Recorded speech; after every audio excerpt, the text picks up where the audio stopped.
Hi, I'm Femi OK, and you're in the stream live on Al Jazeera and on YouTube. If you're following on YouTube, do comment. The stream team is there. They will try and get your comments onto the show. Now, what you saw was Zimbabwe's Speaker of Parliament, Jacob Mudenda, on Tuesday, November the 21st, announcing the resignation of the now former President Robert Mugabe. Facing intense pressure from both the public and his own ruling ZANU-PF party, the 93-year-old Mugabe stepped down just 1 week after the army placed him under house arrest. Of course, the conversation about the end of Mugabe's 37-year tenure is buzzing online. And for a closer look at that, here's Malika Bilal. Buzzing might be an understatement when it comes to this story. From the high hopes of Saturday's Solidarity March to being disappointed by Mugabe's speech on Sunday, in which he defied calls to resign, many Zimbabweans are now openly celebrating the resignation of the only president they've ever known. Now, the saga of Mugabe's departure from office ignited a huge discussion online, and these are just some of the hashtags Zimbabweans have been using in the last few days to share their stories from the streets of Harare. From Save Zim to My New Zimbabwe to Mugabe must go. As news continues to break, a number of people have weighed in on what Mugabe's departure means to them, including an account parodying the party's official Twitter. RG Mugabe has resigned. The new era has begun. Zamore writes, I never thought I would live to see the day Mugabe resigns. History has been written. Not all Zimbabweans are celebrating, though. Minnie Sweetheart writes, Mugabe is no longer our president. I'm not happy about it. That man protected us for years. While others were forecasting the road ahead. Trevor, a news publisher in Zimbabwe, says he was emotional, adding that he also never thought I would see this day. This is a stepping stone towards the Zimbabwe we want, but it won't be easy. Thanks, Malika. With us now, our roving Africa correspondent, Haru Matassa in Harare. Haru, there are times when reporting gets personal. You are a Zimbabwean. These last few days, what has it been like sharing this story with us at Al Jazeera? I still can't believe it.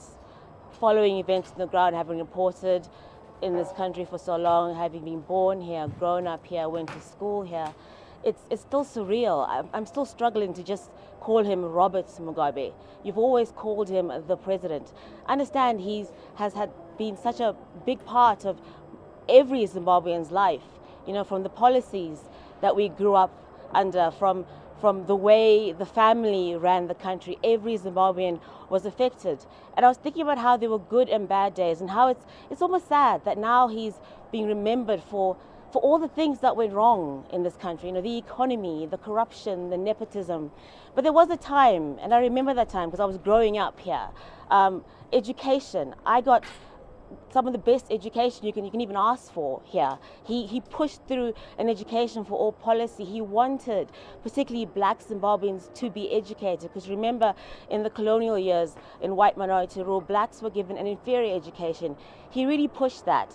And then in terms of land, I mean, yes, the way it was done was chaotic. Everyone knows that. But people understand that you couldn't have a system where a white minority had most of the good land. So people did say, in that sense, thank you for trying to redistribute land. Unfortunately, things went horribly wrong. It's been emotional. It has been a really emotional day. It's been really hard trying to separate yourself and be objective as a reporter reporting on the story. I've tried my best, but it has been really emotional reporting on this, seeing the highs and lows this country has been through, seeing a great man in school. You look up to him and think of him as your grandfather, you know? What is he doing today? What is he doing for the country? What has he done for the country? And it's just sad that things just started to go downhill. I was surprised that he went down this way. I'm one of those who never thought he'd go. You know, Mugabe had become entrenched in your life, and now that he's gone, I still can't believe it, Femi. Haru Matassa, thank you for your personal take on what it's been like reporting today from Harare, Zimbabwe. We will keep an eye on your reporting on Al Jazeera English, and also if you're watching and you're following online, you can follow Haru at Twitter, and she's at Haru Matassa. Thanks, Haru.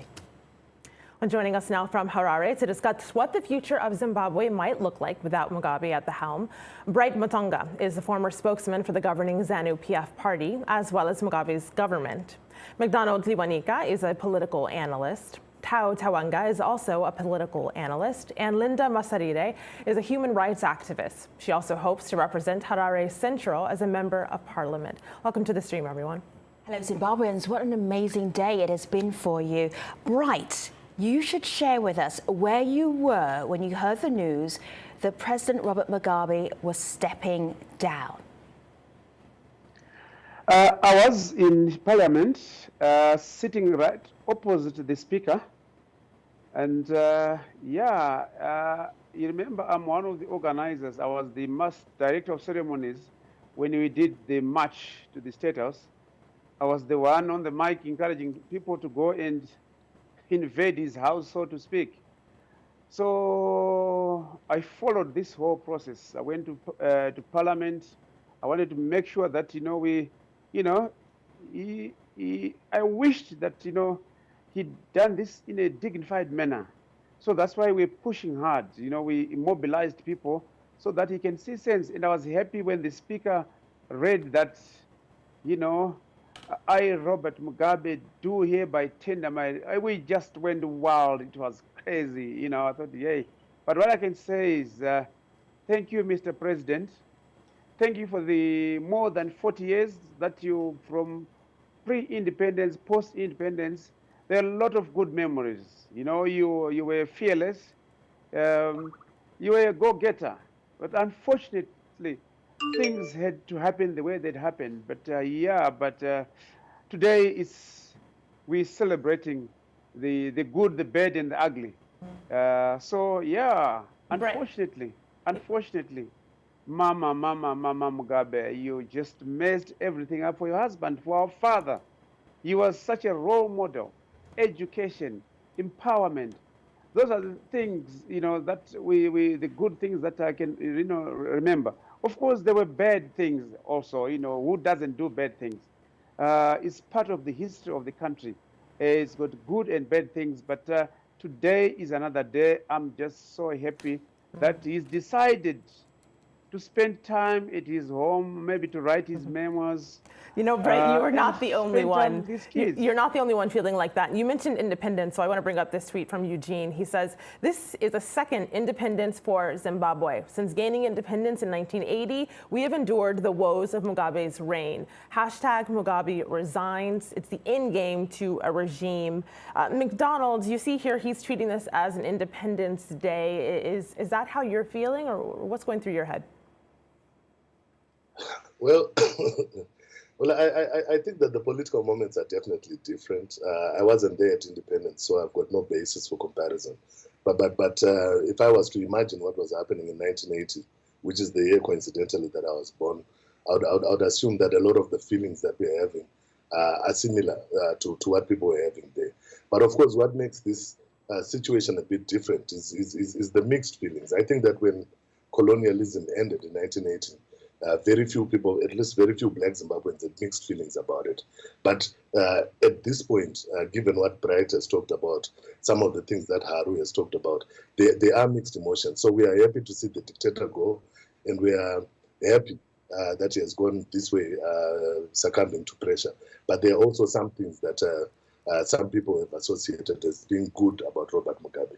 And I think that arouses some mixed feelings where his departure is concerned. But that's one group of people. For another group of people, like myself, we are happy to see him go, but we are still concerned because Robert Mugabe was the leader, and what is happening now is leadership attribution era, where we begin to think that the whole 37 years of wars were as a result of Robert Mugabe's governance. But it has been ZANU-PF that has been presiding. So while we are happy to see the president go, we still worry that the same party that has been responsible for a lot of things is the one that is going to continue governing the country. Right. So mixed feelings and different political moments. Let me share this with you, Tao. You're a political analyst. There are lots of political analysts on Twitter as well. Let me share this tweet with you. Mnangagwa is a former vice president and Chiwenga, head of Zimbabwean military. They all worked in this together, and one of them will be in line to the throne, yet both men were former allies of Mugabe and are both above 70 years old. Do we now see a pattern? So we're looking forward here, looking ahead. Is it possible that there could be more of the same, Tao?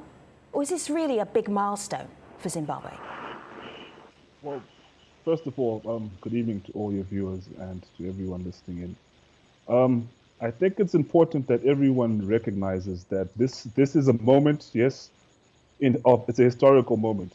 However, what we should be celebrating is the activation of the Zimbabwean constitution, the constitution that was enacted in 2013. It's now coming into play. The military, which I take my hat off to, conducted their operation under the guidance of the Constitution.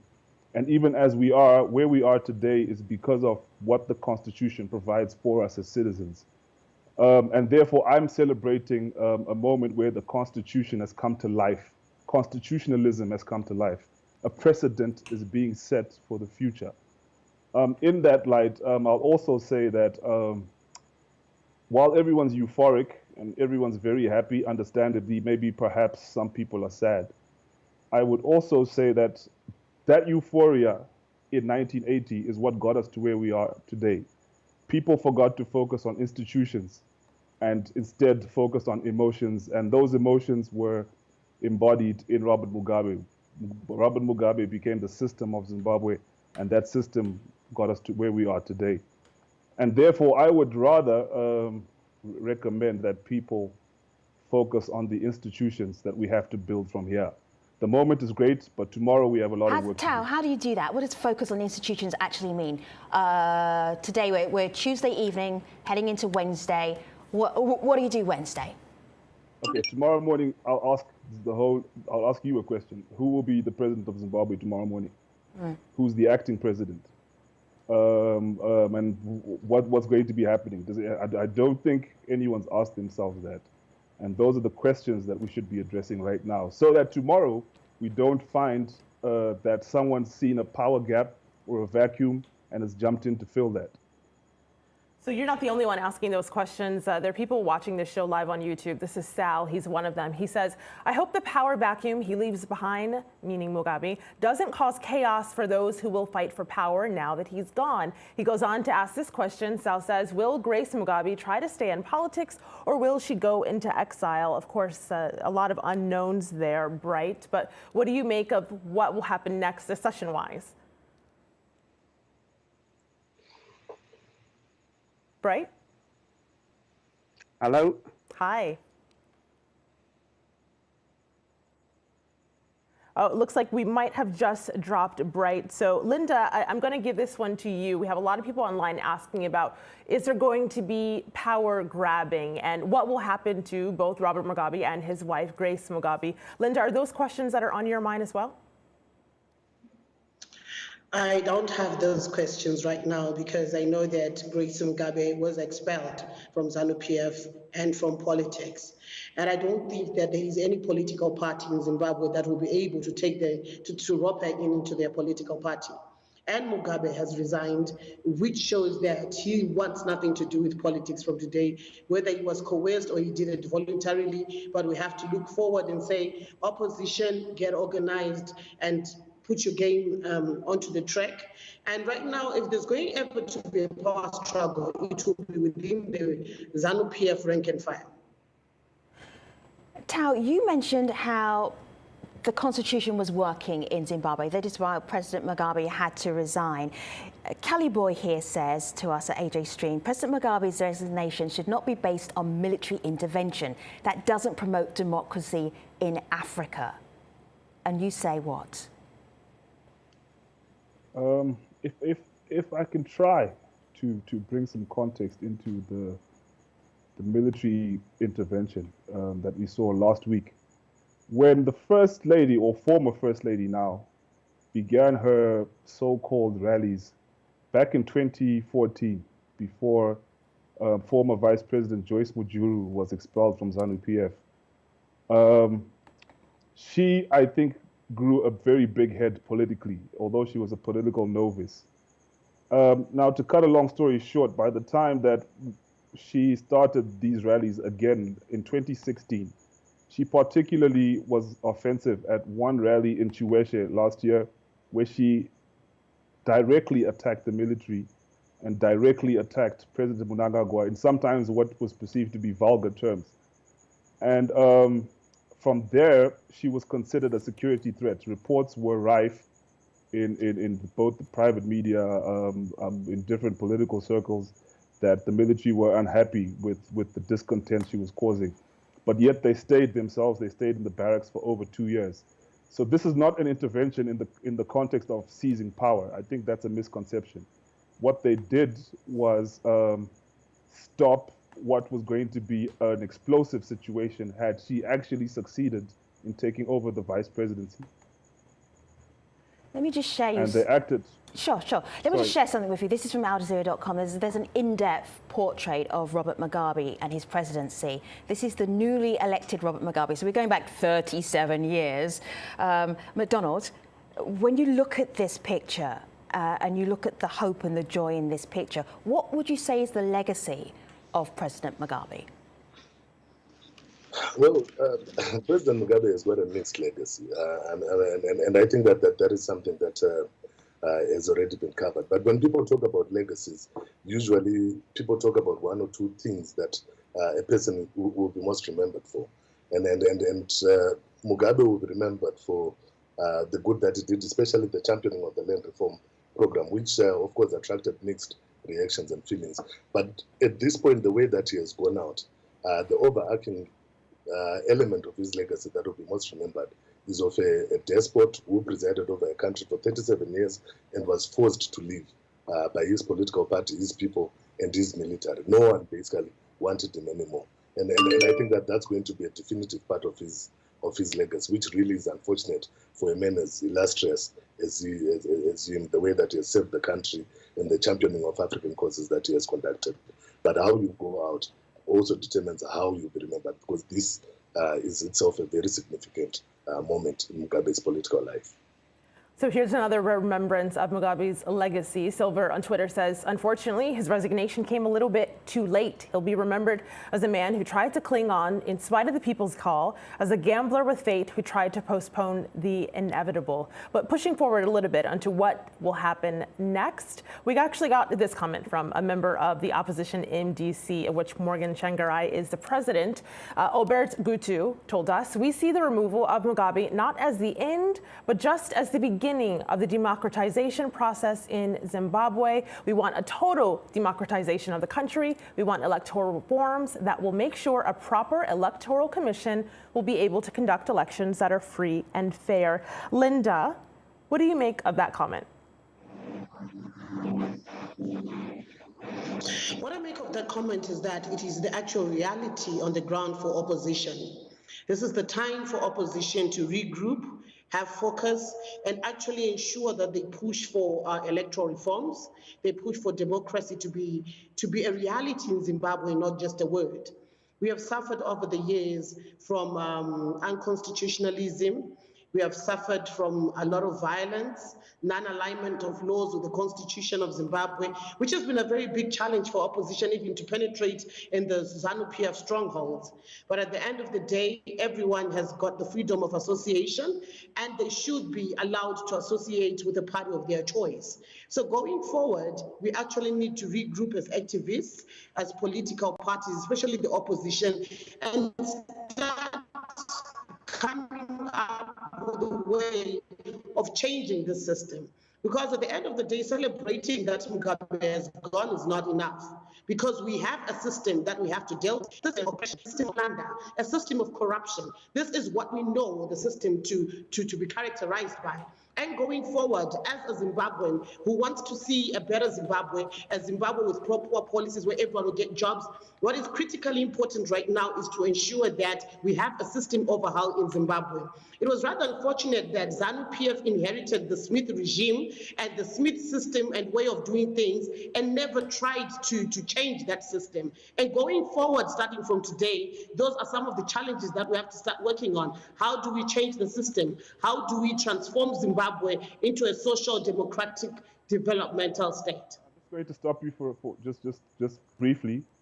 I think that what everyone should remember and should just accept, especially in the opposition circles, is that if an election is called for instance, in the next 6 months, as is provided for by the Constitution, the opposition doesn't stand a chance, because the euphoria that people are experiencing and expressing today for the removal of President Robert Mugabe is the same euphoria they'll express at the ballot when Vice President Emmerson Mnangagwa is running for the presidency. And the opposition should look to 2023 as their next opportunity, perhaps, to have some space. Because as it stands, ZANU-PF is the hegemon politically. Linda? Yeah, if I can just join in. Yes, I beg to differ, because we should not also forget that Emmerson Mnangagwa is not popular. He can only lead the transitional government or a GNU. If we go to the ballot, Emmerson Mnangagwa will be beaten. Okay, so Linda there, if you're just trying to keep up with us, hold tight for a minute, Tao, trying to keep up with us. Linda there was referring to the vice president who actually was fired and had to leave the country. Let me just bring back in Bright. Bright, you said that you were part of this movement to get rid of President Mugabe. You're happy that he is gone. What is the plan next? You were sitting in Parliament earlier today. You were happy to hear about the resignation. Now what? Tomorrow, Vice President Mnangagwa will be sworn in as the president of Zimbabwe. You will do that until you're supposed to finish the term that President Mugabe was supposed to finish in 2018. That is what is provided for in the Constitution. So I think the big task for Mr. Mnangagwa is to unite the people of Zimbabwe. We were so divided along political lines. So I wouldn't rush. If I was him, I wouldn't rush to hold elections, because the environment has been polluted. People have got bad memories about elections. So I think it's to unite people, to bring in even a transitional government. That will be my advice to Mr. Mnangagwa. And is to just to take his time, sit down with opposition. Right, will he be in charge, or will the army be in charge? Will he be in charge, or will the military be in charge tomorrow? Who's in charge of Zimbabwe? Definitely not. I think the military, once the president has been sworn in, I don't think they will rush to go away, because as we speak right now, we don't seem to have a police force. They all went into hiding. We don't seem to have our intelligence department. They all went into hiding because they were accused of taking part in looting of resources. So it's the rebuilding process. So that's why I'm saying we can't have elections next year, because of these challenges where you don't have an honest police force and honest intelligence services. So I'm sure they'll go back to the barracks and maybe change uniforms. Right now, as we speak, there's not been any looting without police force inside. Before, you just walk around the corner, there's a policeman. They take money along the road you're driving. There are 4 or 5 stops. It was just ridiculous. Okay. But we're happy. So Bright, MacDonald and Tao and Linda, it's such a fascinating time in your country's history. We will continue to follow it with great interest and report it on Al Jazeera English as well. Malika. I'll give the last word to Eugene, who says, I envisage a safer Zimbabwe where more people will feel free, less threatened to air their opinions that concern governance, a Zimbabwe where the younger generation will thrive in a better economy. Let us not be stuck in the past. Let's look forward to our new tomorrow.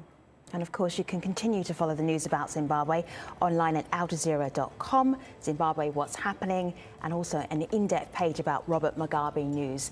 Thank you very much for being part of the stream. Take care. See you online.